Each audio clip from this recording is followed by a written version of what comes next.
Hi, my name is TJ. My dad died of overdose on January 1st, 2011, and my mom is a recovering addict. God helped my mom, and now together we are here to help you. Now let's talk recovery. Here's your host, my mom, Susan Sexton-Wood. Hi, and welcome to Let's Talk Recovery. I'm your host, Susan Sexton-Wood. Today, our guest is Phyllis Tillery. I said it right? Yes. Okay. She is the mother of an addict, and I'm just going to start off by asking her to share her testimony. Okay.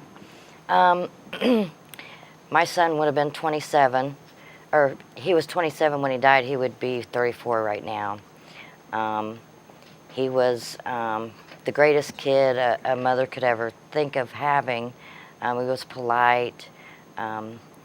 He was a great student in school. He was just a great boy, and I never would have thought that I would be sitting here today and having to tell my testimony about his death. But he had some surgeries and got on pain pills, and then the doctor, of course, cut him off the pain pills, and he went to the street because he said he was still in pain. And as time went on, the pain pills got more expensive. He couldn't afford them, and other drugs are cheaper. So he went into heroin, and they found his body in a house that he was working in all by himself, and so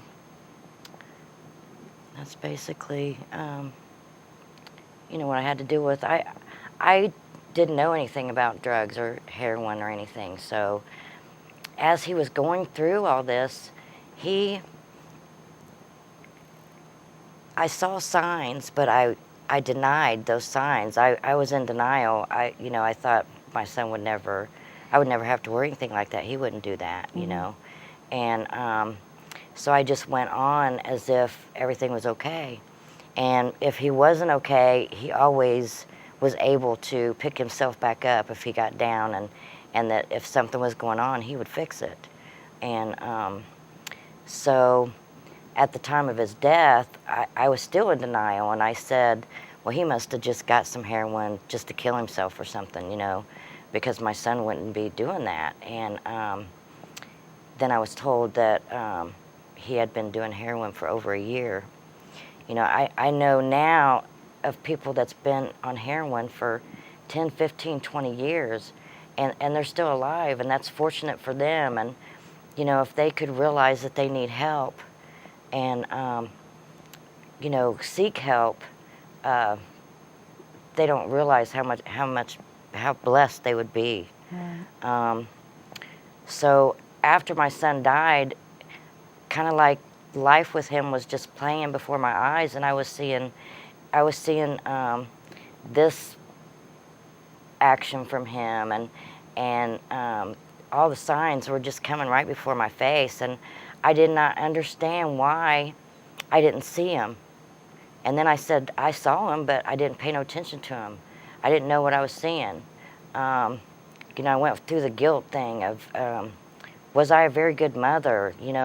It was all my fault. I went through a mad stage of why, and we all go through the stages of grief when we lose somebody like that. And so that's what I've done, since I've lost him.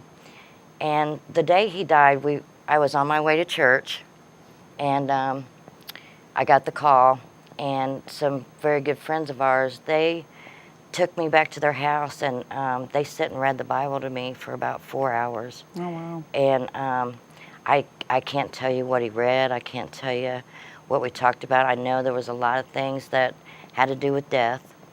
And that's the only way that I made it through everything. And that's the only reason why I'm still able to do things today, is because they sat down and they did that with me and read the Bible, and it just comforted me, and I stick to that comfort, because I have a lot of people that ask me, so if I lost a child, I don't think I could go on. I don't think I could make it. I don't think I could function. And when I lost Thomas, I didn't think I could function either. And I didn't for a while. And, but God got me back up and got me going again. And things don't happen for a reason. I mean, things happen for a reason. Yeah. And nothing's by accident. When Thomas was probably 15 years old, I started going to school to be a social worker. And for some reason, I was interested in drugs and alcohol. And so I studied about that. I researched it. I was in the treatment center at the state hospital to do my practicum. And I was going through all the motions. And that was a guilty part of me, too, is why, because I was a social worker, why didn't I see that was happening? And God was trying to tell me. I think God was trying to send me signs, you know, and I just must not have been paying attention, you know. And God works in mysterious ways at times, and I think He prepared me for what was about to happen. Yeah. And so I've continued that work, and I work at the Meridian Health Services as a behavioral clinician in the Addictions Recovery Center. And so I'm kind of now doing this in tribute to Thomas. Because if I could just help one person change their lives, and you know they could move on and have a better life, then that's just a blessing to me. Yeah. And so that's where I'm at this moment in time, and I still have a hard time. It's been 7 years ago, and it seems like it was just yesterday, but it seems like he was gone forever. And addicts, a lot of times, they hurt their parents very badly, and they don't mean to, but they get selfish, and they want what they want, and they'll get it any way they can. Well, and the drug is running our life. It's no longer us. That's At right. all. We've lost control, and for the most part, most of us don't even know who we are. Exactly. At that time. Exactly. It's definitely an epidemic, and it has no prejudice. You know, it can happen to anybody, anytime, any second, and you know, there's no prejudice to it, and it's a very bad epidemic. Yeah, it is. Well, share with us some of the things about Thomas. One thing that I'm a big advocate for is you hear that there's another person that overdosed. It's another person, but you don't always hear their name. You don't always hear what they did, what maybe their job was, or what they liked to do, who they really were. You just hear, you know, it's male or female, Right. and the age, and it's just another overdose, and we don't want to see that it's just another number. Right. But this is, it's an individual person that had that individual name, and they had individual talent. And so share with us some of the things about him. Okay. Thomas was born with an imagination. He was always very creative, and he loved cars. And since he was pretty much able to walk, he was out with his dad, helping him with cars, whether it be handing him tools or handing him a rag or whatever. And as he grew, he learned, and so he was very good at working on cars, and he loved it, and spent a lot of time with his dad doing that. Now, in his teenage years, his dad wanted to make sure that he paid enough attention to him, and they did things together to keep him from going in this direction. So they built a rail buggy together from the ground up. They put everything together, the body together. They welded the body or the frame and everything, and put it together and painted it Thomas's favorite color. And it was an awesome thing. But he got his license, so he decided to sell it. But it was a great accomplishment between the two of them. And they bonded at that time. They were very close. And it seems as though once Thomas got his license, you know, he was off and going with friends and things, and so he wasn't around the house very, you know, as much. But he was pretty much a straight A student. Oh, wow. Yeah, he graduated Core 40, and he was just, I'll say automatically smart, because most kids would come home and have 6 hours worth of homework. And so he would come home with no homework, and I would ask him, so where's your homework? He said, I already did it in class after class was over, and I'm already done with it. I said, well, I hope you get good grades, and he did. I mean, he was just, it just came natural to him. And he always would help others. He'd take the shirt off his back to help someone. You know, he was out on the road one day and had ran into a girl that he had known, and she was having car trouble.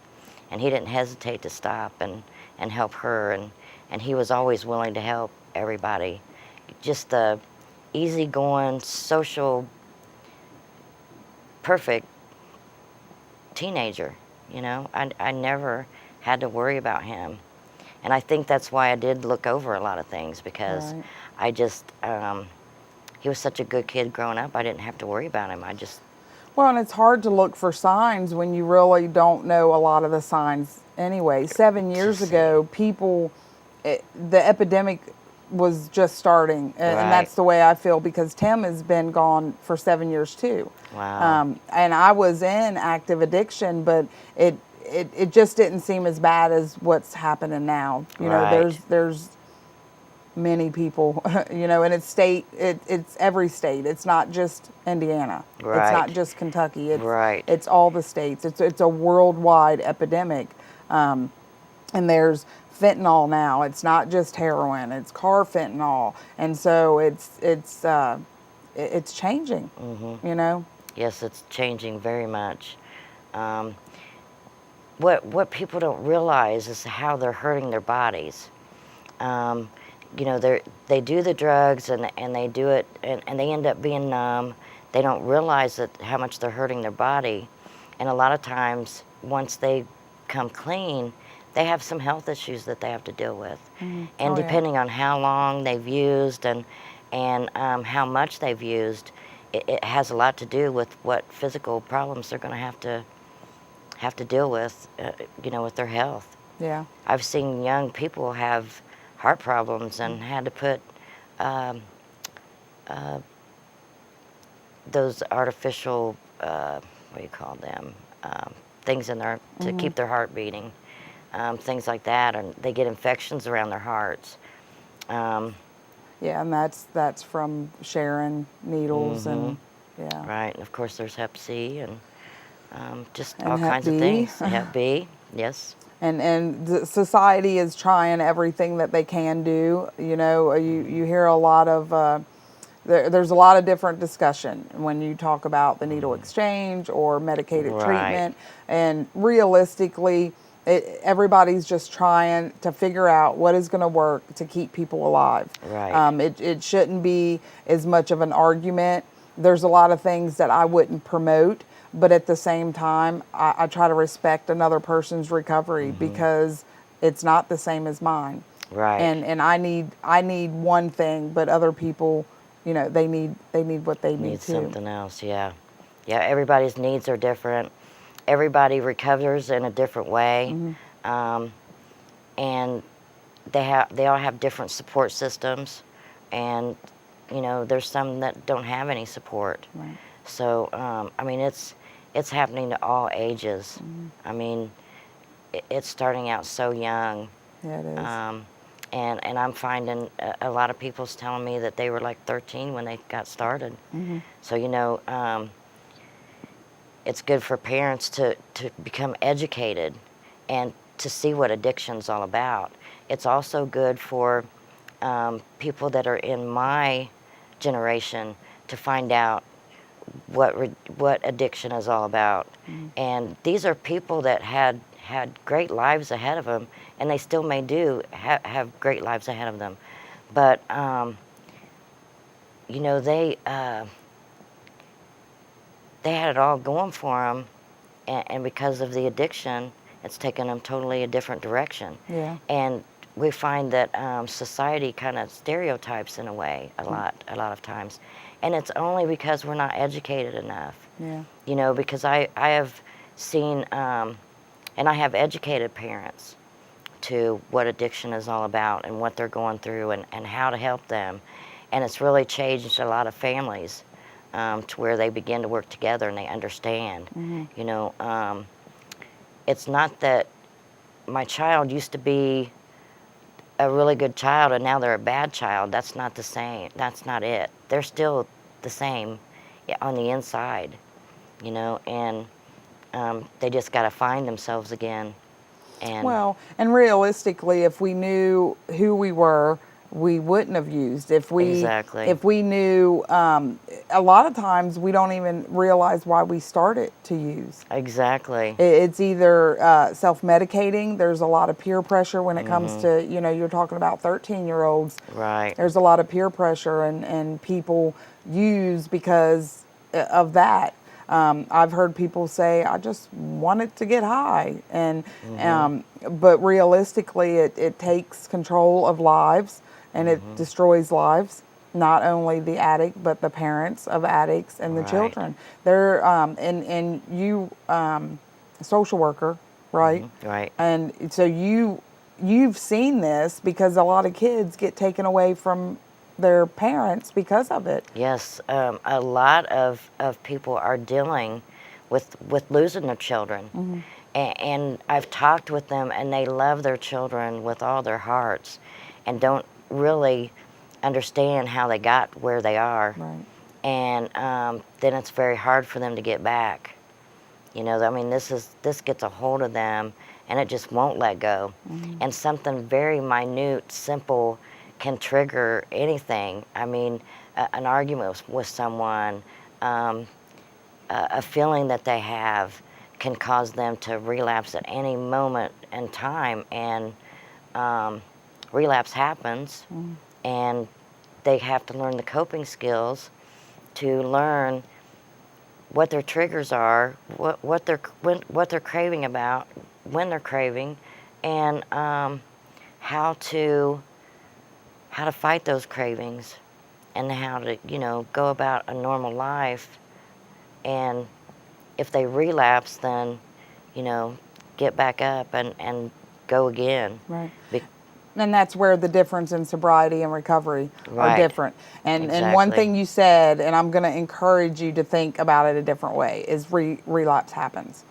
When and I'm a recovering addict, so Right. the first time I heard relapse happens, that it was okay, I was like, all right, you just Yeah. told me I could. That's true. Right? Very true. So I encourage you to look at that different, because you are helping people. And if you're my counselor and you say that, and I'm taking myself back to when this did happen, Right. and I'm like, okay, well she said relapse happens, so Yeah, so I can do this for a minute, Right, then I'll that get gives- back up and go again. Yeah, that's very gives true. that gives an excuse. So it's not okay. Does it happen? Yes, it does happen. It does. Yes. But it's not okay. Right. And then we pick ourselves up, but Right. that, you know how many people have shared that with me, that it's I an can excuse. imagine now, once you say that, that definitely makes We're sense. looking for excuses. Give me some. Right, that's true, that's true. And I encourage people that, you know, if it does happen, to have coping skills to realize that it happens, and that they can get back up and go again, you know, and get back into recovery at any time. Well, and that's the difference in sobriety and recovery. My sobriety date, because I have relapsed, so my sobriety date, it changed, but my recovery time didn't. Right. When I start learning those coping skills and what helps me through those times when I felt like I wanted to use, and I started applying those coping skills, I still know them. Right? So right. when we apply our recovery back to that sobriety date, we don't lose that. Right. And you'll hear people say, well, I had 10 years and it's all down the drain. Mm-hmm. But it's not. It's not down the Yep. drain. I relapsed and I'm starting all over again. Right, It's like, and no, we're not starting over. The that's date right. does start over, and when I speak, like in my life, and I do a lot of talking and speaking, my sobriety date is March the 19th of 2013, but my recovery time exceeds that, and I always say it. Right. Because I had to work hard for my recovery. I'm Yeah. owning it. I had to work for it, and it wasn't easy. So why not Right. claim that? That's one of the hardest things a person can do in their lifetime. It takes very much motivation. I mean, it takes about all the motivation that you have and then some. You got to find the motivation and you got to keep working at it. And, you know, and I encourage people that to realize, and why I say, you know, relapse happens is that don't beat yourself up if it does happen. Right. You know, and, you know, if it happens, just like I said, get up and Well, start over again. and you can use that sobriety and recovery are different. There are people, Right. I've known people in the recovery world that they have 20 years clean, but you can't tell that they're in recovery because recovery is a lifestyle change. Right, I can take right. that substance away, but if my actions are still the same and I'm not changing, our thinking changes. You know, because then we're able to make better rational choices instead of jumping into it. So if my just because I have 20 years in sobriety doesn't mean my recovery time is that. That's right. That's Because if that's my very life true. isn't changing, it's not changing. Right, right. And it takes that. It takes the coping skills. It takes Yes. people to lift us up when we are tearing ourselves down and to remind us if we have relapsed, you know, look at that different. And Right. and don't beat yourself up because you haven't lost all of what you worked for it. You've learned how to cope, you know, Correct. even if they were a year clean, they had to have some coping. Right, right. Yeah, and like I said, motivation is the key, and the will, the want to change, and nobody can make that decision except us. for the person that's going through it. You know, no matter how hard our family tries, the things, you know, tough love, the all the things that they try, they have to do something. You know, they have to try everything they can try, but until that person realizes they need help, it can't happen until they realize that. Right. And then once they do, you know, then the ball starts rolling into recovery, and so, you know, generations that don't understand addiction just have to realize that it's an epidemic. This is happening. Right. And You it's know? here. It's not going Yeah, away. right. And there's so many things that are coming about, so many more treatment centers, so many more outpatient services, and some of the people that I've talked to were talking about going to concerts. It's like, you know, now that they are not doing drugs anymore, or using, how are they going to go to a concert?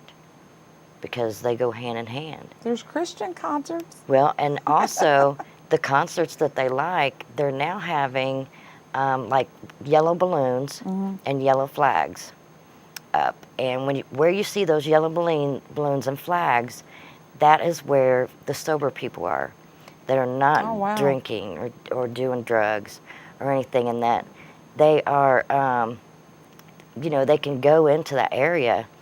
Some places have like a little area where you can go to find somebody that's also sober that wants a companion to hang around with, you know, while they're there. Well, that's neat because Yeah. I've not heard of that. Yes. Me and my husband went to a concert a couple months ago, and I can't even remember who it was now because I don't really listen to that kind of music anymore. I just Christian Right, music is what I right. listen to, but he still listens to a lot of different music, and we went, and it wasn't real bad. There were people around us that were drinking, but you know, wasn't hanging out with them. I'm not. So it was a little different for me, and I did it for him. You know, I Right. really didn't get into it that much, but he enjoys the music, and so Right. we did that. But that's good to know, and that's something that I can pass on to people that maybe has Right. that question. You know, a lot of kids are thinking, man, I can't do any things that I love anymore. You know, if I get sober, I'm just going to be sitting there twiddling my thumbs and not be able to do anything that I normally would. And society is coming about to bring these things So people around so can. that people can start enjoying their lives again. And I think that's going to be a good part of recovery. yeah. Because in a concert, you see a little crowd of people with the yellow balloons and the yellow flags. As time goes on, then you see more balloons and yellow flags than you do anything else. Good. You know, Yeah. that's going to be awesome when that comes about. Yeah. And I think that's the best thing I've heard here lately that has got me really excited. That's got me excited too, and that's the first time that I've heard Yeah. it. Earlier, when you were talking about your son, you just was sharing what kind of person he was. One thing that helps get me through doing what I do today, and believe me, never in a million years did I think I would do what I'm doing. I stand up in front of people claiming to be a recovering heroin addict. Right, So, right. and I am, but even just to say that, like if I look back at my life before, who would want to do that? It's only God is the Right. reason I do it. That's right. But Tim is who I lost to overdose, and he was a good person. He was a good man, but he struggled with addiction. And you said that your son loved to help people. One thing that I visually do that has always helped me is I kind of visualize God's got a crowd of people and says, look, this epidemic is getting bad. I need one of you to give up your life so that this can get started, so that other people will find help and that they'll be Yes. able to live. And visually I just see him raising his hand like, take me. And because his life is gone, that's one of the reasons that Unchained Praises is here. It's because of his Right. death and because of my recovery. If you choose recovery, your life can change, but if you don't, you will die. And right. that's why we are even here. And I kind of feel the same thing with you talking about your son. Look what you're doing now Right. to help other Right. people. And that could very well be because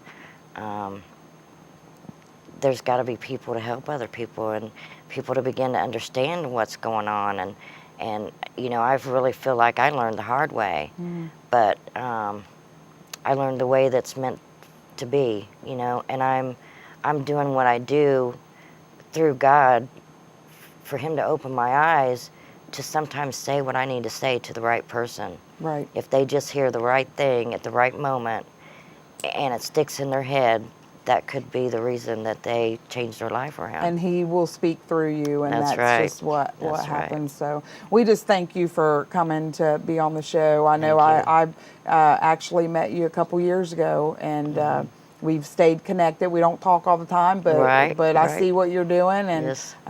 it's just exciting to know that somebody else is doing their part, because the world's a puzzle. That's right. You got a piece to the puzzle, and I got a piece to the right. puzzle. And I hear about you all the time, the good things that you're doing in the community, and you're going strong, and it's really awesome that you come about to it's a do all God this. thing. That's right.